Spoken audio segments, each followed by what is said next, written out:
usecaleni kwakho uhle. Khawuthi lokhu usecaleni kwakho sendaweni right. Inkonzo yethu ke iyaqala kuphepha 104 kuzawuthi emveni kwesifundo sesibini sicele uChief Lay Minister uTata Malgas amkele ibandla.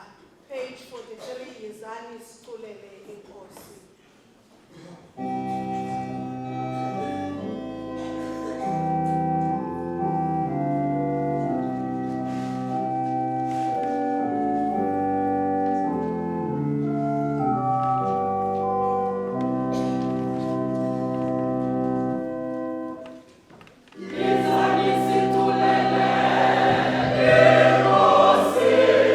Sitobele kwili wano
uJesu wathi uyakuthanda inkosi uThixo wakho ngenhliziyo yakho yonke nangophefumulo wakho wonke nangengqondo yakho yonke. Lo ngokuqala ngokukhulu umthetho. Nowesibini ufana nawo, uyakumthanda umelane wakho njengoko uzithanda ngakho. Kule mithetho emibini uxhomeke wonke umthetho nabaprofeti. Masizivume izono zethu, sizimisele ukugcina imithetho kaThixo. Sihlale ekuthandweni naseluxolweni abantwana bethu. Senze njalo ke siguqile.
ongamandla onke oxolela bonke abaguqukayo ngenyaniso makabe nenceba kuni anixolele izono zenu anikhulule kuzo aniqinisa nomeleze kuko konke okulungileyo anigcine ebomini obungunaphakade ngoYesu Kristu inkosi yethu amen.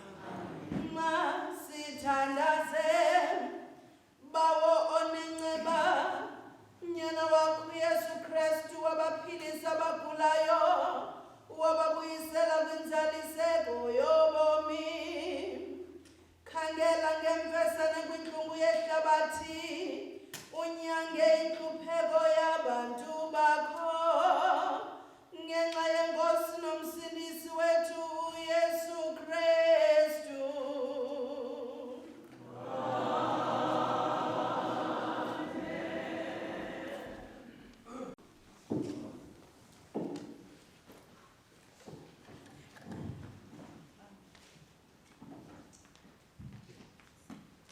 Isifundo sethu sokuqala ngelintsasa sifumana kwincwadi yemizekeliso chapter 22 Proverbs chapter 22 verse 1 and verse 2 sitsebe siye ku verse 8 no verse 9 siphinde sitsebe siye ku verse 22 no verse 23 amazwi afundeka ngayo igama lelilungileyo liyokunyilwa ngaphezu kokuthini ubuninzi. Isimilo esilungileyo silunge ngaphezu kwesimilo nebhuleti.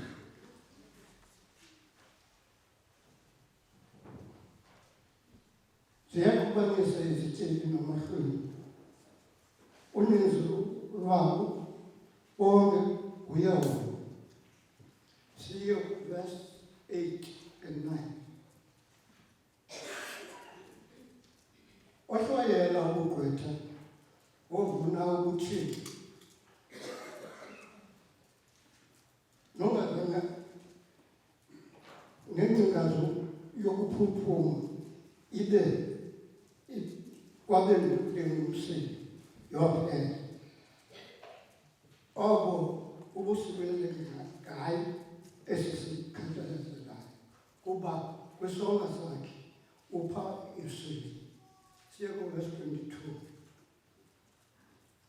Musa ukusifutha esiswini ngakuba siseswini. Ungamtshunza olusezayo. Ungamtshunzi olusezayo esangweni. Kuba uyakubambana nababambene nawo. Awonakalise umzimba. Usibonakalisa wona. Ilizwi lenkosi.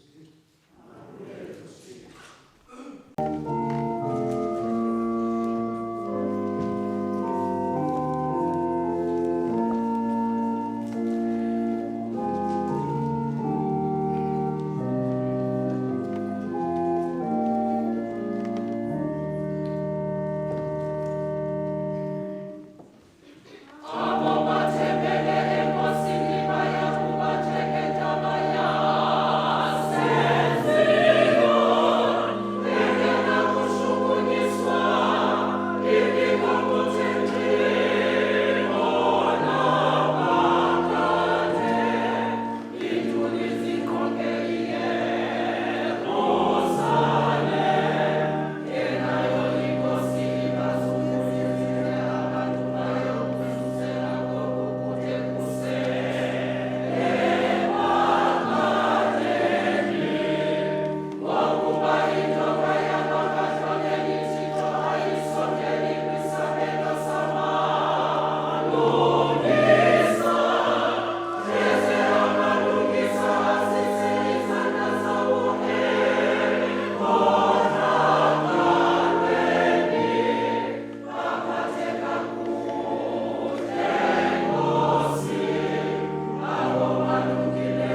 Siqale kwisahlukwana sokuqala. Siye kwisahlukwana seshumi. Sitsibe siye kwisahlukwana seshumi elinesine. Siphele kwisahlukwana seshumi elinesixhenxe. Phantsi kwesihloko esithi impatheko yezityebi namahlwempu. Bazalwana bam, musani ukukuphatha ngokukhetha ubuso bamntu, ukukholwa iNkosi yethu yozuko uYesu Kristu. Kuba xa kuthe kwangena endlwini yesikhumbo indoda enemisesane yegolide, inengubo eqaqambileyo, kwaza ke kwangena ihlwempu, lineengubo ezimdaka, naza nakhangela kulowo uvethe ingubo eqaqambileyo, nathi kuye, hlala apha kakuhle wena. Nathi kulo ihlwempu, yima phaa wena. Mhlawumbi hlala phantsi apha ngasesihlalweni seenyawo zam. Anicalulanga na ke phakathi kwenu naba ngabagwebi abanezicamango ezingendawo? Yivani bazalwana bam abazintanda, uThixo akawanyulanga na amahlwempu eli hlabathi ukuba abe zizityebi zokholo nendlalifa zobukumkani, awababeka ngedinga abo bamthandayo? Ke nina nilihlazisile ihlwempu. Izityebi anizichisheleli na? Zona anizirholeli ematyaleni na? Zona azilinyelisi na igama elihle elo nabizwa ngalo? Kuba okunene niyawuzalisa umthetho wako omkhulu, ngokwesibhalo esithi, uze umthande ummelwane wakho, ngako oko uzithanda ngako nityhaphile. Kodwa ukuba nikhetha ubuso bomntu, nisebenza isono, niyohlwaywa ngumthetho ngokwabagqithi. Kuba yena uyakugcina umthetho uphela, aqhubeke emthethweni mnye, unetyala layo yonke. Siye kwisahlukwana seshumi elinesine. Kunceda ntoni na bazalwana bam ukuba umntu uthi unokholo abe imisebenzi ke engenayo? Lunako yini na ukumsindisa ukholo lwakhe? Ukuba ke umzalwana nokuba ngudade bathi bahambeze beswele ukudla imihla ngemihla, athi ke omnye wenu kubo, hambani ninoxolo, yothani, hluthani, nibe ke ningabaniki izinto ezo ziwufaneleyo umzimba. Kunceda ntoni na? Ngokunjalo nalo ukholo, ukuba luthi lungabi namisebenzi, lufile ngokukokwalo. Liveni ilizwi leNkosi.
Okokuqala mandivulele elithuba ndinika nguRector lokuba ndimmele ndamkele elibandla.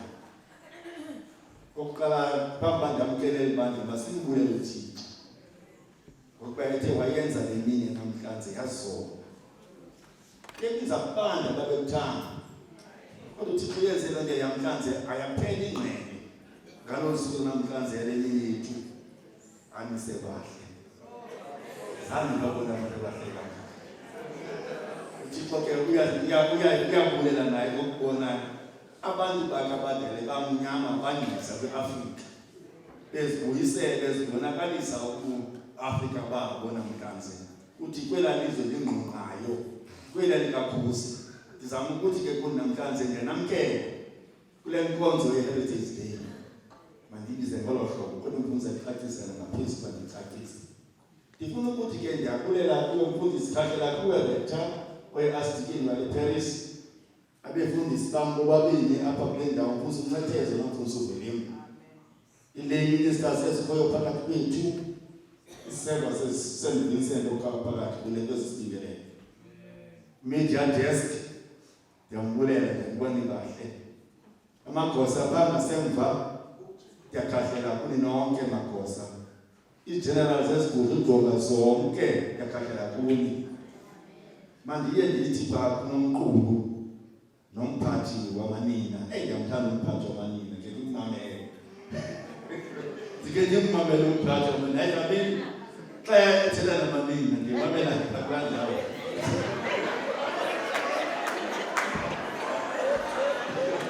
Zama ukuthi kuni ndiyakhahlela kumanina bonke alephelisa sisentweni zabo. Usihlalo kaBernard Mizeki namadodana onke. I-AWF phakathi kwethu usihlalo wayo nayo yonke i-AWF. Kumele Magdalene siyambulisa Magdalene. Ulutha ngamke umfundo ophethe ulutha. Ndawo umfundo. Mandithi kuni abakhi indwendwe zethu ezokukhonza kunye nathi nabo bathe bazimisela bazokhonza kunye nathi kule nkonzo baze bathi basiyaleze phaya emagozini. Andilibali ke uyaleza ndakhe ndilibala ngekwaya yami. Yo hayi lekwaya yakuthula.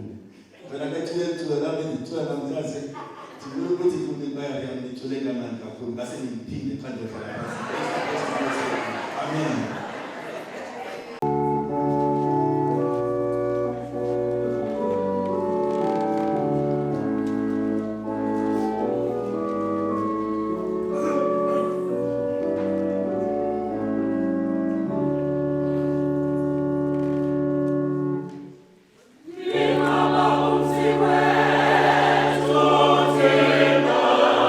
Usikomulisa itoka no kameko si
Livakaliswa kuMarko ongcwele isahluko sesixhenxe ukuqalela kwisahlukwana sama24.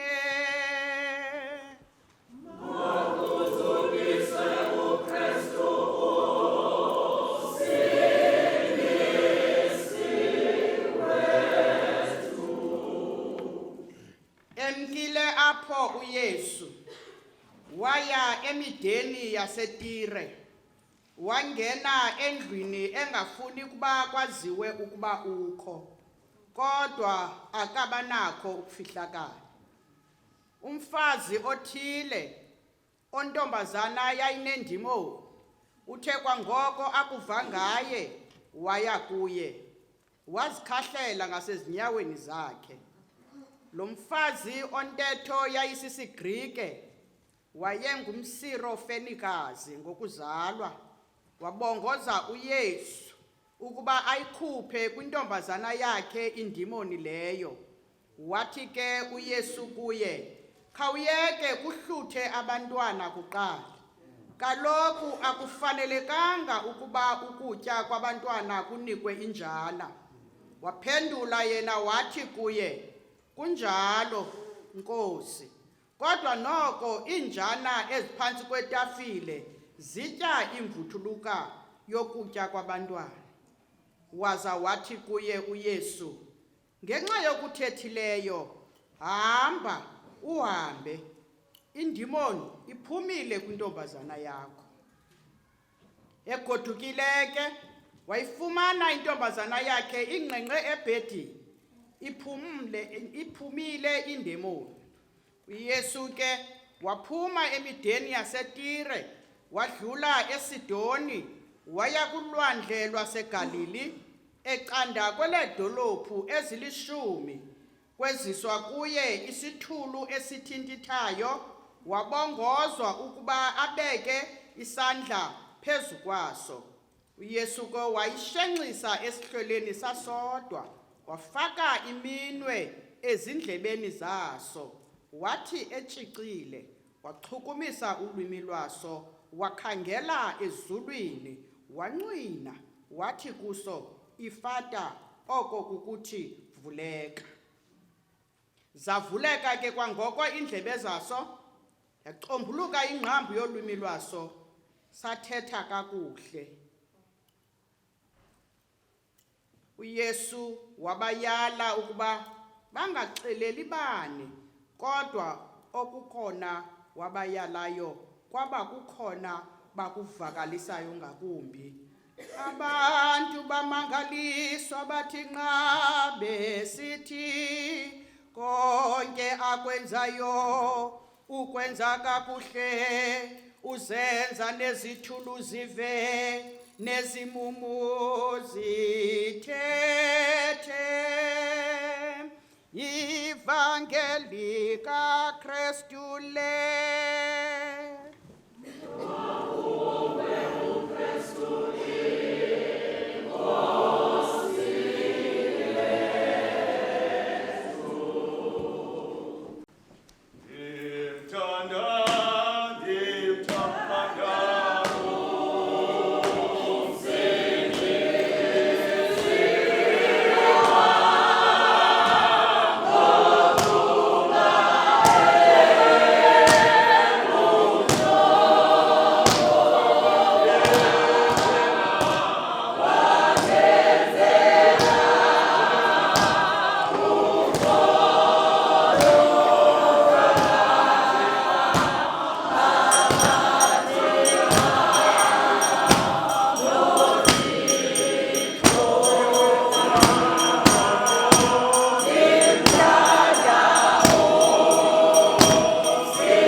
Amen.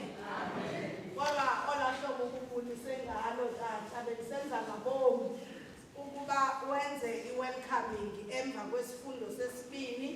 Bendisenzela uba uzundibulisele ukwenzela uba mna ndingaqaleli ekuqaleni ubulisa.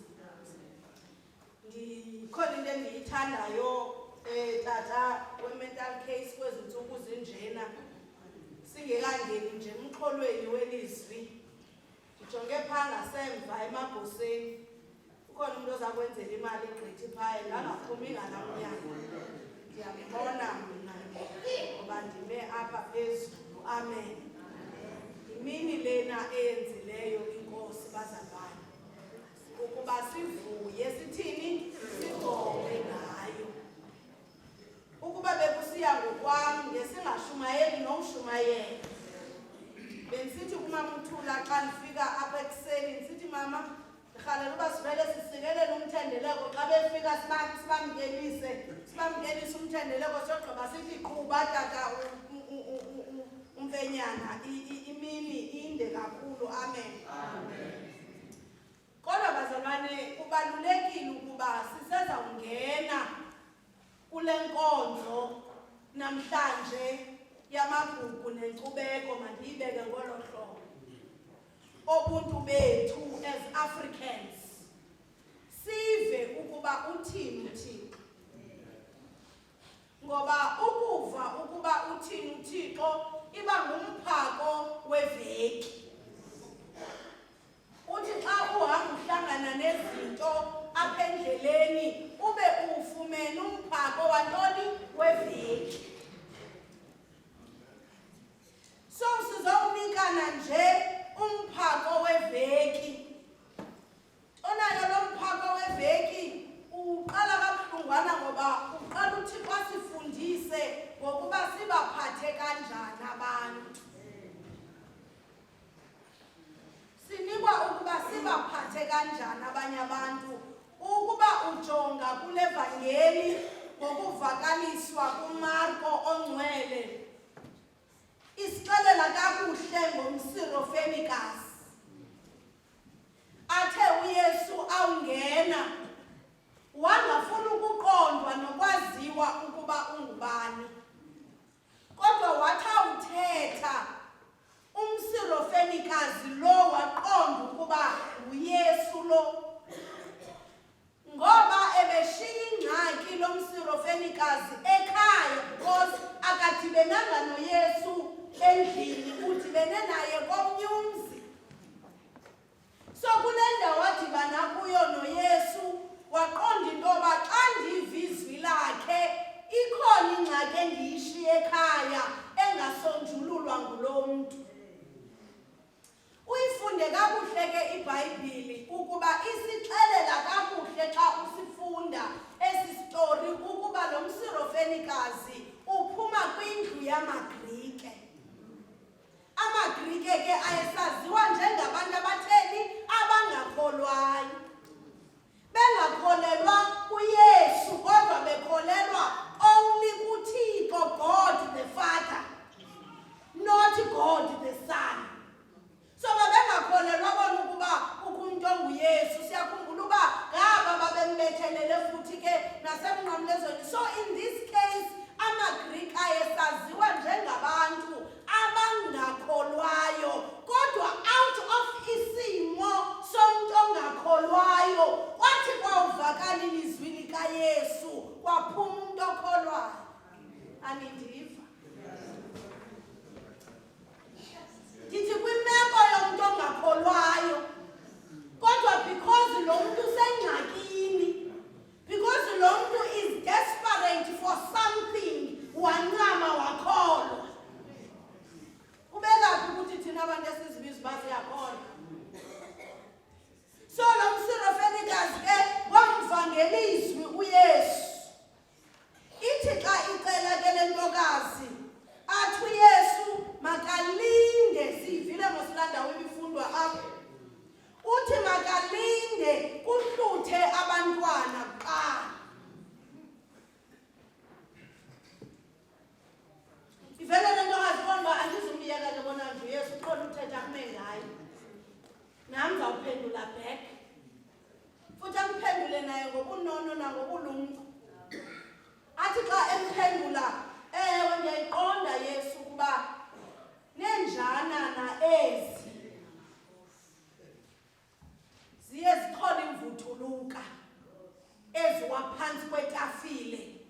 kaniniso.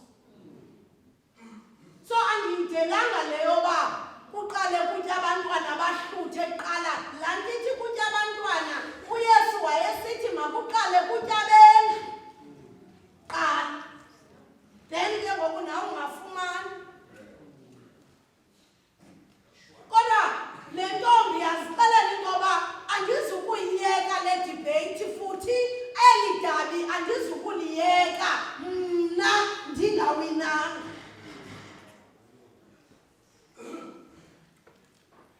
Kusuke umntu, ngiyayithanda le ndawo ethi kusuke umntu osuka kwilizwe labantu abangakholwayo athi awubona uYesu. Ufuna ibetheleleke futhi le nto yokuba athi awubona uYesu enesidingo sokugulelwa ngumntana angamakholwe. Ithini kuthi le nto? Do not look at besixabene izolo. Uncedo lwakho kulukuloo mntu. Itsho kaloku into ongakholwa nokholwa. Yingxabano into yoba abantu omnye uyakholelwa komnye, omnye akakholelwa. So sisaphuma nje bethuna kwinyanga yamanina. Ndithi uAugust ibinyanga yamanina. Ngoku singena kwi-youth month, ngoku singene kwinyanga yamagugu nenkcubeko.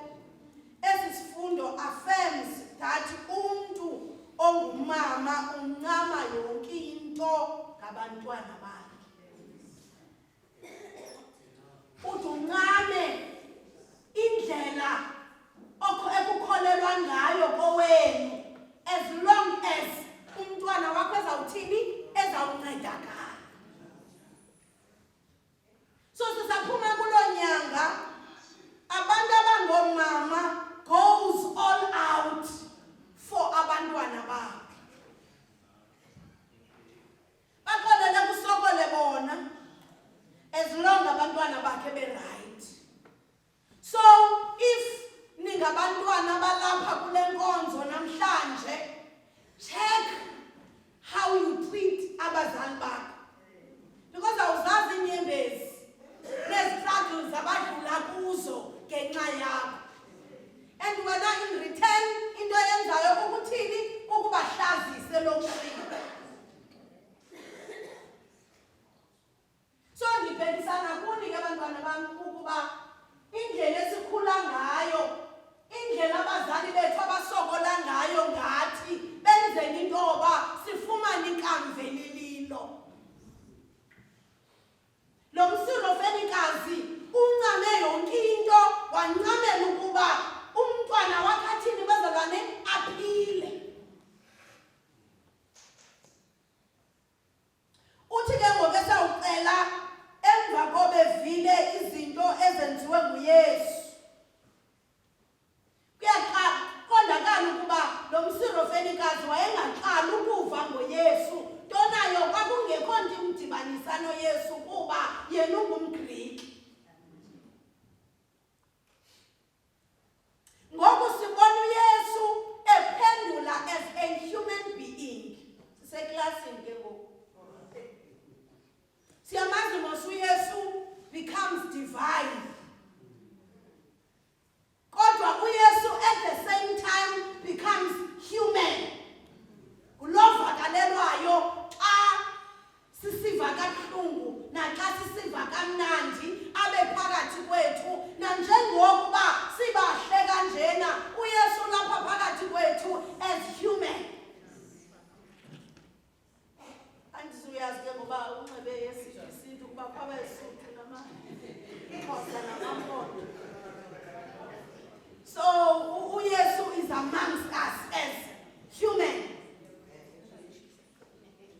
So i-human nature yakhe yayiyo ephendulayo kulo msirofenikazi ethi into efana noba ndingathi akho mlungu nokutya kuqala apha, kuzawuqala kutya amaXhosa, kusemaXhoseni apha.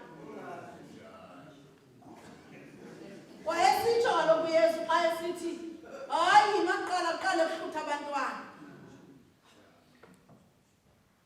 So kuphendula ubuyena as human.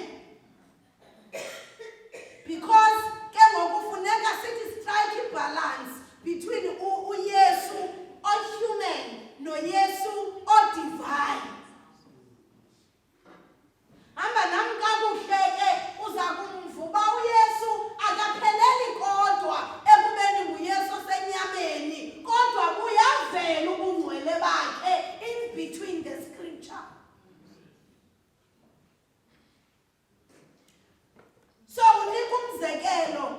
ngento ekhoyo injana. Athi in a Jewish culture abantu babengenanto, abantu abangenanto babehlala balinde abantu abaright batye. Emveni koba betyile ke bashiyeke batye ezo zinto zishiyekileyo ukuba ziyashiyeka. Ukuba azishiyeki bawuthi xa beyohlamba ipleyiti beqokelela ipleyiti bafike umntu oku bekushiyekile nala mathanjana awaqokelela wafake epleyitini eyi-1 yena uzawutya loo nto. Nangoku in our society basekhona abantu abatrita abanye abantu kanjalo. So yilaa nto ndithi sinikwa umphako weveki woba we introspect ourselves on how we treat other people.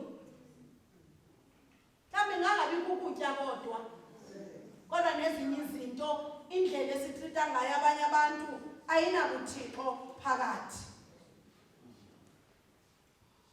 So the debate between uYesu nalo mama, uYesu bangabeka le naye lo mama angamyeki tu amphendule amnikele futhi udamxelela into yoba nenjana ezo zidla imvuthuluka eziwa phantsi kwetafile yabaninizo.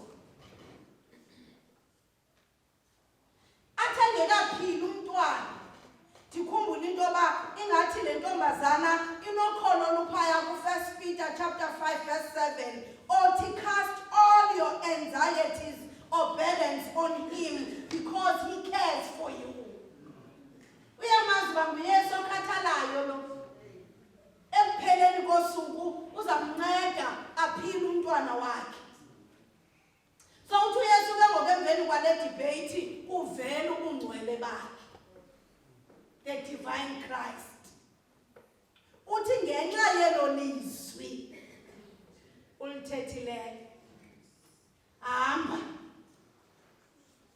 Uthi bazalwane ngenxa nje yeli lizwi ulithethileyo goduka umntwana uphilile kwidimoni. Yangathithi le ntombazana say no more. Yaqokelela imikhohlo yayo yagoduka.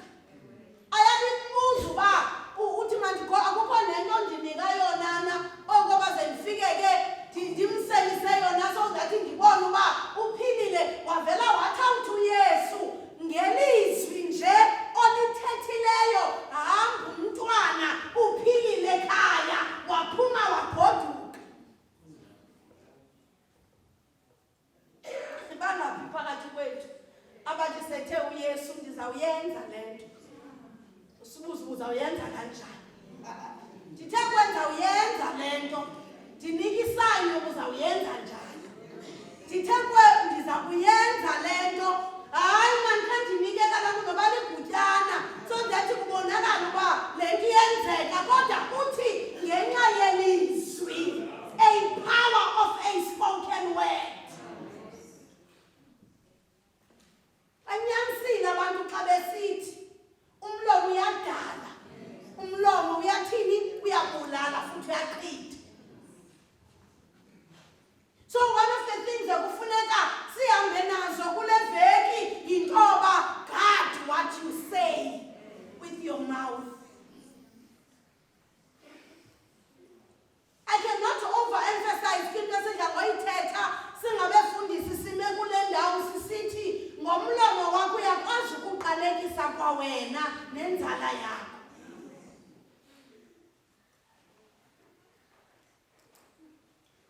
So funeka ucinge ke naxa uxabhisiwe ngabantwana indlela othetha ngayo nabo ukuba iyabaqalekisa na okanye iyabasikelela. Ngoba ezi zinto babiza ngazo namhlanje ngomso uzawukhala xa bezizwa. So lo mama wanela nje koko akutshoyo uYesu wagoduka. Buza imibuzo nawe namhlanje ndizokucebisa into yoba yanele uYesu koko akuthembisa kona. Sufuna into engaphaya. Xa efika endlini ithi iBhayibhile isayini yokuqala aye wayibona ukuba ufike umntwana ezolile. Kuyacaca ukuba le demoni ibiphethe lo mntana ibimenza abe ngumuntu ongazoliyo. And apha kule ncwadi kaMarko ayichazwa ukuba luhlobo luni lwedemoni. Njengoba kuqala uchazwa ngaphambili kuthiwe unedemoni lento ethile lo unedemoni lento ethile, kodwa kulo umntwana kuchazwa ukuba wayephethwe intoni. So ithi okokuqala iBhayibhile ifike umntwana ezolile. Okwesibini ithi ufike elele esingqeqelweni sakhe, meaning le demoni ibimenza ngasalali kwa sebhedini mhlawumbe.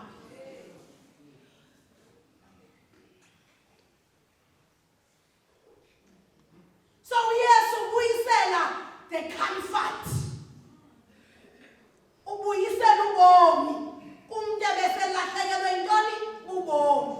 So kule veki ungavumi selubuyiselwe ubomi kube khona umuntu oza kukhupha ebomini.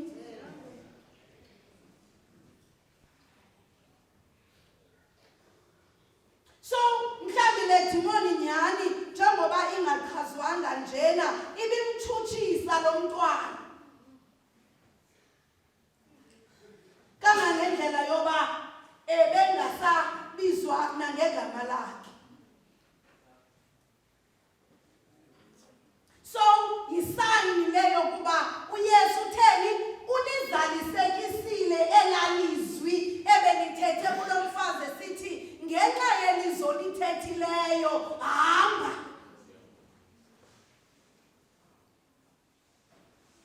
Namhlanje ngizowuthi kuthi uYesu ngamaxesha engxakeko nawenhlupheko ebomini bakho udinga nje uba uthethe naye.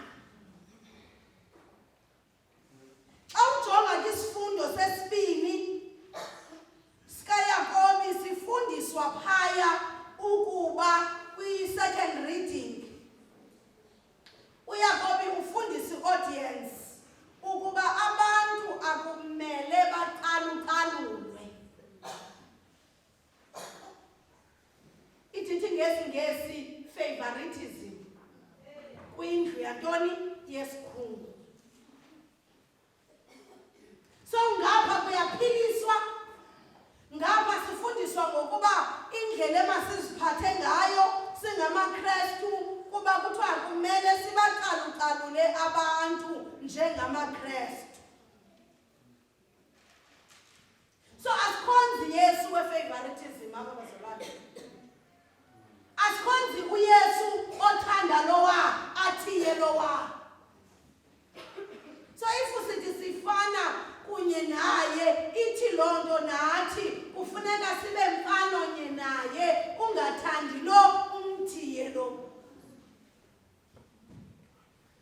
So sibona nakule vangeli ukuba akathanga kulo mGrike, wena ungumGrike andizukuhoya hamba.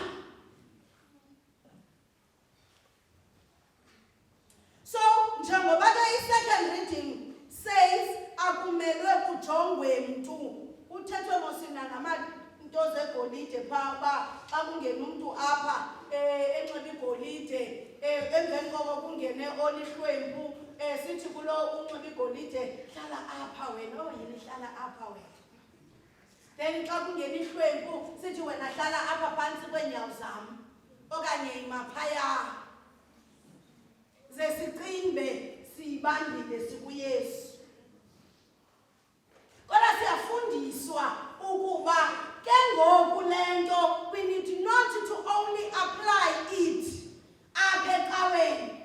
Ithetha naphaa kwii-societies zethu. Xa kufika abantu ezindlini zethu ungathi sukuhlala ngaso situlo umdaka. Amen.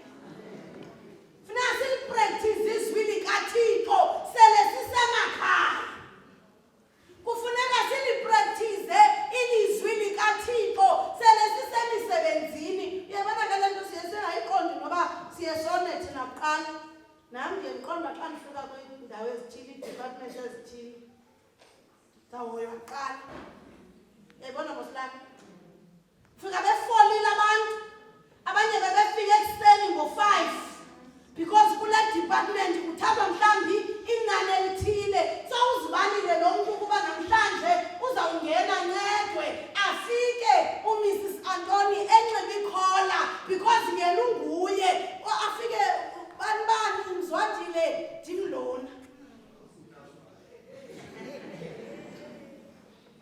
andithi senza njalo bazalwane sincedwe sishiye abantu bakaThixo so siyafundiswa ke ngoku ukuba nawe hlala phethwini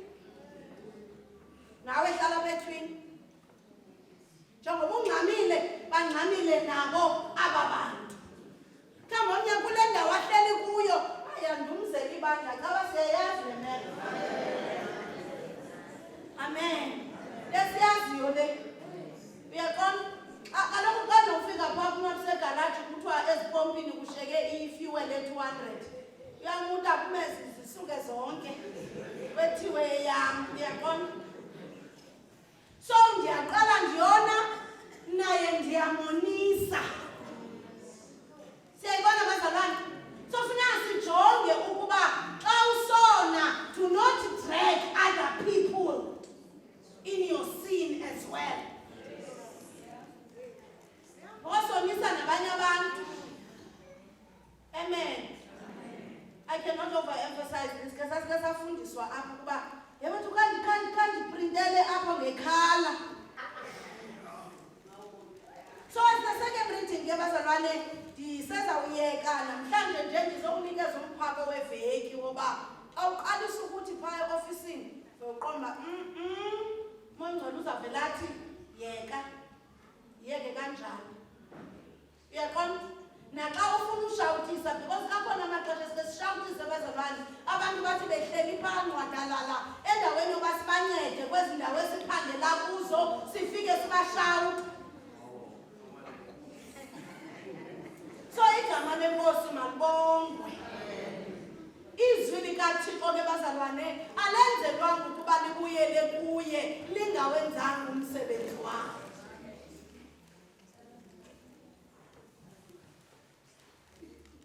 uthi lo mbhali xa eyicinga le nto sithi apha xa similisela amagosa qha inoba sube si-excited too much ndiyithanda apha kwisingesi amiswe apha amagosa kuthethwe ngu-Archdeacon athi ogqiba athi it is your responsibility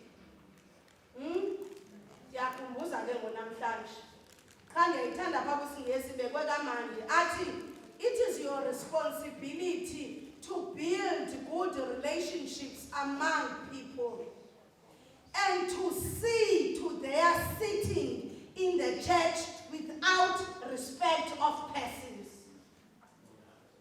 Ngaphandle kokujonga ubuso bomuntu. Amen. Even the church yenzelwe kwayona icawa idakumenyana yenzelwe ukuba ezi zinto zibhalwe eBhayibhileni singabi sazi-exercise kakuhle kuba ixelela nge-hierarchy amen xa kungena umuntu othile nimtrita ngendlela ethile xa kungena umuntu othile nimtrita ngendlela ethile ungathi apha kugcwele ungekho ndawo kodwa kufuneka abantu abadala basukele abantwana ezitulweni ngoba aba bantwana bazi izinto ezithile according to the status amen nakasincede uThixo ngexesha lethu lokuthandaza because le nto iqhekeza amabandla zizi-status bazalwana nokuba kandibulisanga mna utata uMalgasi ngendlela ethile kanti kule dayosisi ndiyinto ethile amen kanene siyinkonzo emandi namhlanje hayi mfundisi singena kwezinto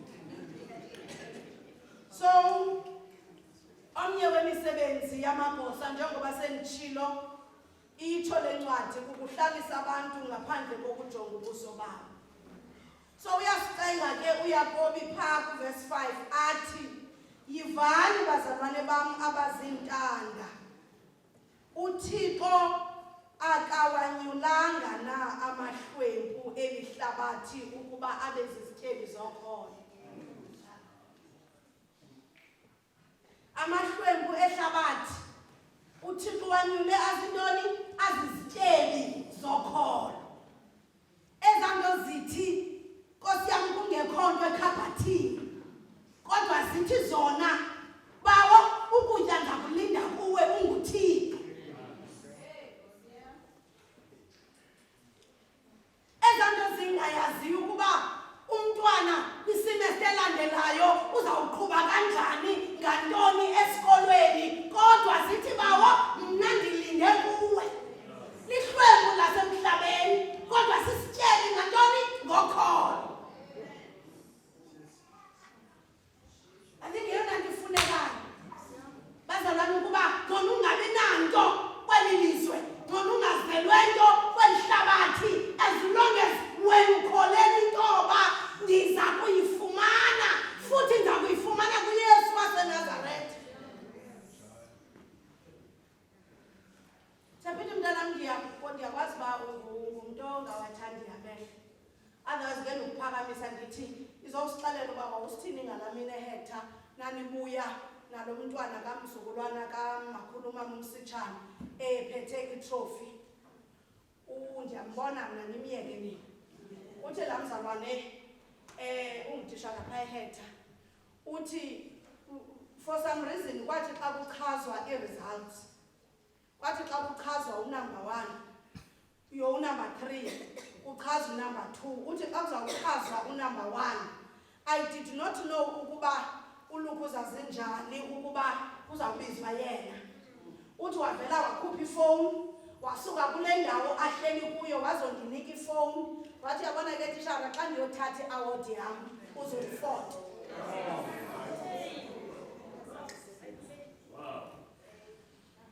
Uthi laa mzalwane indlela endandisoyika ngayo, kwathi xa kubizwa igama likanumber 1, wabizwa igama lalo mntwana ukholelweyo intoba andifolishi kwikhategori kanumber 3, andifolishi ku-2, but indawo yam iphaya kunumber 1. Amen. Namhlanje sizowufunqula ukholo kule nkonzo yenkcubeko namagugu intoba sizicingela phantsi wena. You might be coming from the poor of the poorest family, kodwa indawo yakho ukuhlaliswa nguThixo namanene. Athi uthatha into ezingelutho uThixo asihlalise namanene. Nangoko licango lusalinde ukuvuleka, uyoyika, uyayidawutha, God will open those doors for you. Just believe. Thina ukholo mani, athatha omnye umbhali oluncinci olungangokhozo lomostade. So siyafundiswa apha ngesi sifundo sesibini ukuba awuThixo akawabizangana amahlwempu elihlabathi ukuba bezizityebi zokholo. Hamba nento ethi kule nto that you are lacking, it's fine, but ndisisityebi ngokwasemkholweni. Ungathindisi, funeka upractice. Yeva mos lo mzekelo practical ndiwuthethayo. So makube njalo ke bazalwane, ngoba uThixo uzibizile amahlwempu elihlabathi azizityebi zokholo. Akanela nje ukuba azenze izityebi zokholo, wathi neendlalifa zobukumkani, and wababeka ngedinga abo bamthandayo. Zithandele nje uYesu wena, ubayeke those who hate you, because xa uzithandela inkosi uYesu, bathi xa bevula umthombo wokucaphukela ngapha, wena ube uqina apha ekuthandeni uYesu, ngoba uyayazi ukuba olwakho uthando xa lubuya back aluhanganisi bazalwane. Udathi ke xa ebefunda apha Tata uMalukazi siza kwenza umthandazo wepenitence, thanda ummelwane wakho njengoko uzithanda ngako. So So levangeli lesisifundo sesibini ziyasifundisa ukuba singabajongi ngelihlo lasemhlabeni abantu sithi bangamahlwempu ngoba ubuhlwempu babo bubenza izityebi zokhona. Okokugqibela sithe sisifundo sokuqala semizekeliso besifundwa apha nayo iyayitsho ukuba uThixo siyafana. Akukho sityebi, akukho hlwempu. Ngenxa yoba ziyakwazi idimoni ukuvingela ubomi bakho bungahambeli ndawo ngokwalevangeli. Ziyakwazi idimoni uvinga ubomi bakho bungahambeli phambili. Kodwa namhlanje ndifuna njengoba ingachazwanga le dimoni xa ndibhala yalo mntwana sijonge ekuthinini kwesi sifundo sokuqala nesesibini there's a demon of favoritism in the house of God. So zitshekishe nam ndiyazitshekishe ukuba ayingaba ke njengomfundisi welibandla bakhona abantu endibakhetha ngcono kunabanye.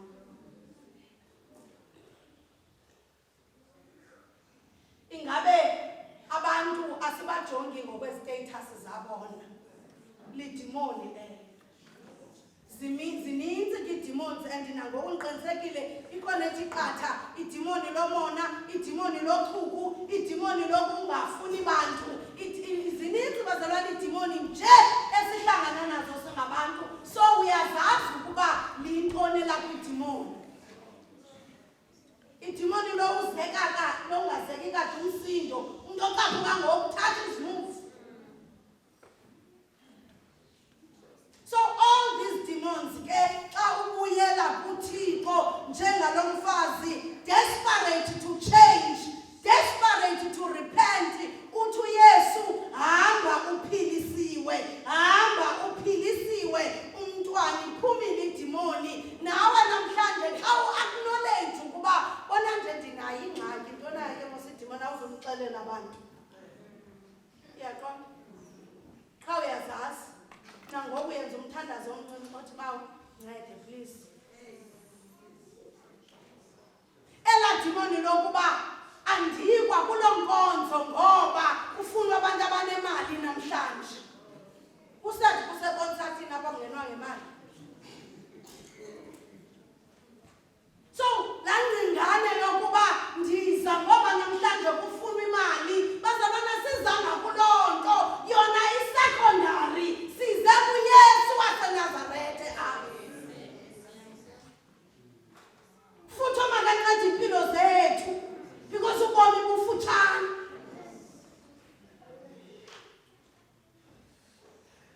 So zikhangeleke ngoba xa usiye enkosini xa ndiyijonga ke le scenario ndathi siphume ezindlini si-full of demons sizongena ecaweni sisawathwele amadimoni.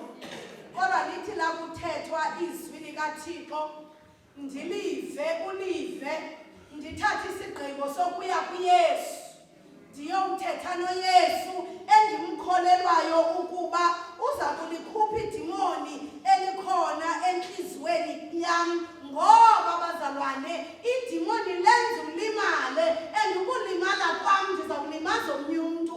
Ukulimala kwakho definitely uzawuxhomekeka umlilo wokulimaza abanye abantu sibe libandla lilimeleyo. Kodwa we can change. Thixo angasinceda ukuba sitshintshe ngoba xa sifika apha ecaweni ayisincedisi into yokuvatha izivatho sibe bahle and be serious ukuba thina sisenkosini. Kanti when we go outside these premises sintumeka imililo yokubasa ukudestroy abantwana bakaThixo. We can change from those demons. Ivangeli yakule veki iphelileyo ibisithi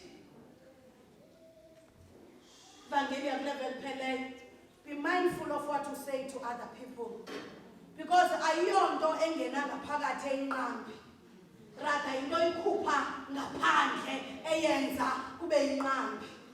Yaphinda yathi la vangeli yakule veki iphelileyo funeka ukhawuleze ukumamela, ucothe ukuthetha. Ibingatshona umfundisi wangashumayeli wanamfuthu velele. Yes, ibisithi ivangeli yakule veki iphelileyo isithi be quick to listen, slow to respond and slow to anger. Sengangasinceda uThixo singamaKrestu ngeli xesha lokuba sibe ngamaKrestu angakhawuleziyo ukucaphuka. Amen. Sithi sithele kayigqibi nokuyigqiba umuntu le nto ayibalisa ube sokuthini? Uthini? And you want to respond. Kanti in your response uzawulimala kwawena because awuvanga. Namhlanje kule veki xa besiza kuwe phana emsebenzini nakwi-community naphina apho kuhlangana khona abantu beshushu, vele uthatha isitulo uchophe umamele. Not all things that are said to you needs an instant answer. Ithi ndivile. Emveni koba uthe ndivile, go to God. Uthi bawo ndiphendule ndithini. Uzawuthi uMangcwele phendula uthi, okanye athi uMangcwele sukuphendula in 2 weeks time, le nto ibizowuthethwa kule office izabe seyiphelile. So umphako waleveki ukuba check what you respond to. Check what you say ngomlomo wakho napha kwabanye abantu. Definitely ke bona bazuchecka what they say because le nto uyivile abayivanga. But cast all your burdens unto the Lord. For yena uThixo zonke izinto zethu uyazazi. Be polite. Use holistical approach ezintweni and be positive about life. Le nto uvula yiyo ungathetha njengezwi uphile. Wakuthetha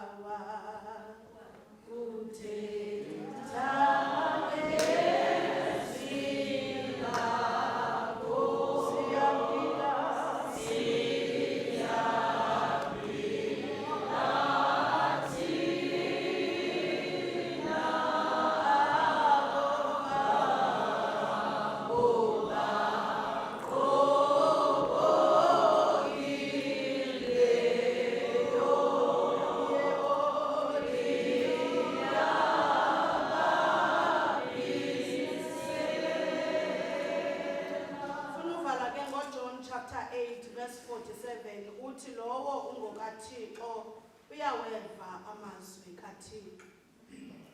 Zijongeke mzalwane ukuba can you declare ukuba ungokaThixo na? Can you declare ukuba ubungumGrikekazi ongakholwayo kodwa ngoku waguquka uyakholwa? Kwingxokolo ke bazalwane ezisemakhaya, kwingxokolo ezisezinkonzweni, politically, at our workplace, thina we can exercise umthandazo kaFrancis Ongcwele. Go and read umthandazo kaFrancis Ongcwele. Ukuba kukhona ingxokolwana engqamene nendawo okuyo currently, every day when you wake up, funda umthandazo kaFrancis Ongcwele. Ngoba uza kufundisa ukuba wena uphiliselwa ukuphilisa abanye, usikelelwa ukusikelela abanye egameni likaKristu. Amen. Singahlala okanye siguqe simthandaze. Page 91 umthandazo kaFrancis Ongcwele sizicelele kuThixo sisithi, Nkosi sisenzele uxolo wakho apho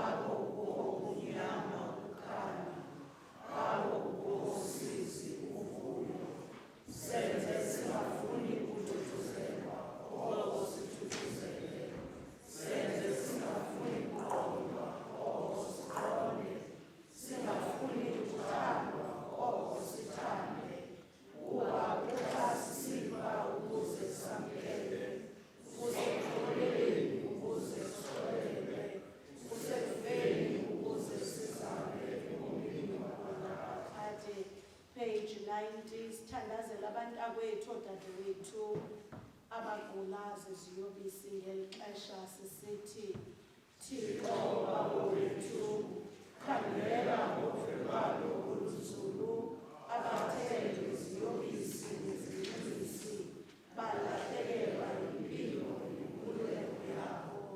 Susa uloyiko lwababophileyo, bomeleze xa bechatha, baqiniseke ngothando lwakho, ubaphe izihlobo zokubaxhasa uYesu Kristu Nkosi yethu. Amen. Sithandazele ngeli xesha amakhaya ethu apho abantu bathi bezalwa kunye kodwa bangathethisani. Simcela uThixo ukuba asincede ngalamthandazo ukunamba 25 sisithi velela Nkosi